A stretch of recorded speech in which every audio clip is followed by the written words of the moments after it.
What's going on, guys? Welcome back to Bible Bites, where you get Bible truth line by line in context in 5-minute lessons. Let's go. Now, today is a good day. There are birds chirping. I promise I'm going to try to edit them out and in post. I sound so official here, edited in post. I'm going to try to get the birds out, but I love the sound of them while I am talking to you. So if you hear something in the background, that's what it is. Deal with it. Let's get to the word. All right. So we left off with Romans 7:8, and Paul was talking to us about how about how sin uses the law basically against us. It uses the law in order to make us sin more and more, going right back to that statement that Paul made earlier in previous chapters, that when he tries to do good, he finds that evil is always with him. Why?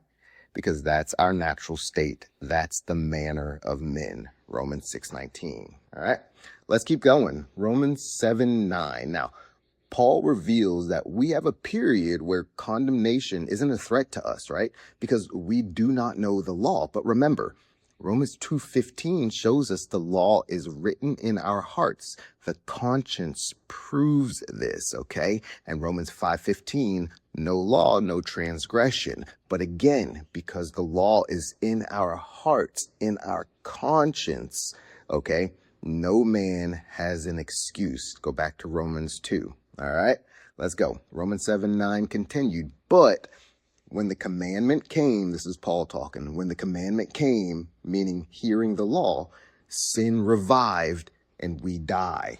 Okay, now notice the word revived. So it can mean return to life, or it could mean to be reanimated. And I believe both are actually relevant here. So remember, Romans 7:8 tells us without the law, sin was dead.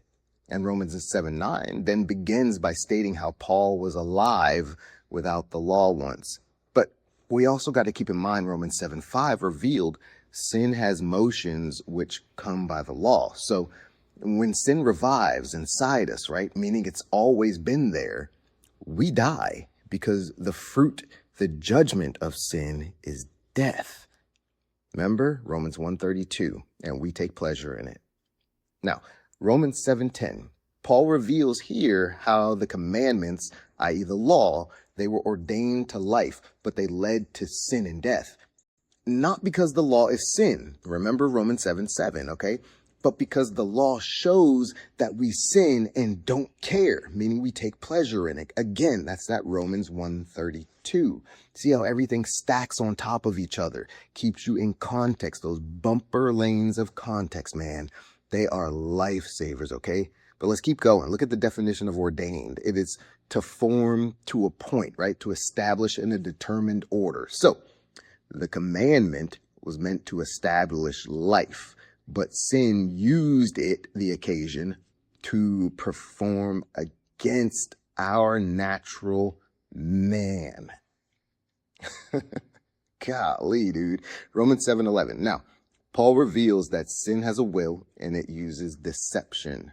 So again, I'm telling you, I am convinced sin is not an it. It is a whom. It is sentient. It has a mind of its own, okay? So sin, taking occasion, is also terminology used back in Romans 7:8, right? It indicates a form of sentience, just like I said. And here we see that sin manipulates the nature, it manipulates the purpose of the law. It used the commandments against Paul. It weaponized it to the point of death. So sentience in sin is not just about lust and desires. It actually is using those to kill us. Remember, sin and death go together. It's not trying to get you to sin. It's trying to get you dead. Oh my goodness. Think about that. Romans 7:12. So according to Paul, the law is holy, it is just, and it is good. Remember, Romans 3:12 says, none doeth good. So context showed us that we were speaking about the law then. So the law is literally goodness itself in a sense, and we just can't do it. So Romans 7:13 tells us, or I'm sorry, in Romans 7:13, Paul, he starts to address another problem, right? There's another concern Jews might have with the reality of grace.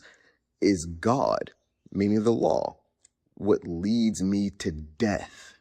Basically, so God set me up to die. That's a real question, right? Paul says, God forbid, do not think like that, right? No, it is sin leading you to death. Again, we're contrasting the will of God against the will of this other entity, sin. And God is trying to lead people to life. And this entity, sin, is trying to literally lead people to death. It is not trying to get you to be it. It is trying to get you dead. I have to say that again, because the more I say it, the more I realize why we need to hate sin. And last part I want to leave you with, though, right? Sin through the law becomes exceedingly sinful. Why? So that sin actually appears as sin. So I want you to pause there. Sin uses the law against us, but God is not a dummy. He is the creator. So he knew what sin was going to try to do against us. And even though its motions are through the law, the reality is by us trying to do good and having sin pop out more and more. The more we try to do good, the more evil is present with us. We start to see sin for what it really is. And we start to realize the law is not enough to save us. Remember, Romans 7:11 told us that sin deceives us by placing its motions, right, under the power of law. And here we're told that good, the law, is being used to work death in us. That's where I'm going to pause, guys. Sin is not, there's nothing good about sin. It feels good because it is deceiving us into death. That is its purpose. So when God is trying to lead you away from sin, he is literally trying to lead you away from a life that produces nothing but fruit of death, just like we talked about. And that is very sobering and something I really need to start thinking about harder. Love you guys. This is Bible Bites. I love this. Thank you so much for joining me on this journey. I will talk to you next time.